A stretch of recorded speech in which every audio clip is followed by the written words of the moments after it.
அவன் இந்த மாதிரி எதிர்த்து கேள்வி கேட்டிருப்பான், கொடி பிடிச்சிருப்பான், போராட்டம் பண்ணியிருப்பான். நான் ஆர்டிஐல போட்டு எடுக்கவான்னு கேட்டிருப்பான்.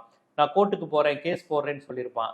இங்க ஏன் பெண்கள் இத்தனை பேர் இருக்கிறாங்க, பல மர்மமா இருக்குன்னு கேள்வி கேட்டிருப்பான். அவன் ஒரு பத்திரிகையாளராக கூட இருக்கலாம். ஸோ இப்போ ஆணின் உடல் இருக்குங்கிறப்ப அந்த கோணத்திலையும் நம்ம யோசிக்கணும். நம்ம எல்லாருமே ஒரு பொண்ணோட உடம்பு கிடைச்ச உடனே ரேப் பண்ணி கொண்டிருக்கான், அதுக்கான அடையாளங்கள் இருக்கு, ஆதாரங்கள் இருக்கு, அப்படிதான் போகுதுங்கிற மாதிரி நம்ம பார்த்தோம்.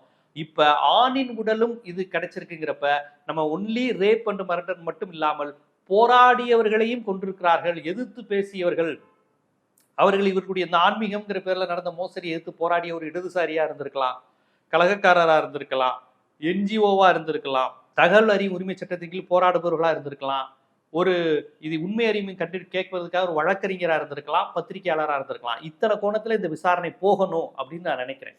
எதுக்கு அந்த இடத்துல ஒரு ஆணுடைய சடலமும் வந்தது அப்படிங்கிற கேள்வி இருக்கு. அப்புறம் தடயவியல் பரிசோதனை இன்னும் தேவைப்படுதுங்கிற விஷயத்த பண்ணியிருக்காங்க. இன்னும் உள்ள போய் இறந்தவர்களுடைய எலும்புக்கூடை வைத்து ஆண் பெண்கிறத கண்டுபிடிக்கிறது மட்டும் இல்லாம ஏன் தலை இல்லாம இருக்கு, ஏன் மண்டை ஓடு எங்க போச்சு, அது வேற எங்கேயும் வெட்டி வீசி இருக்கிறாங்களா, ஏன்னா கொடூரம் இவங்க என்ன வேணாலும் பண்ணியிருக்கலாம்.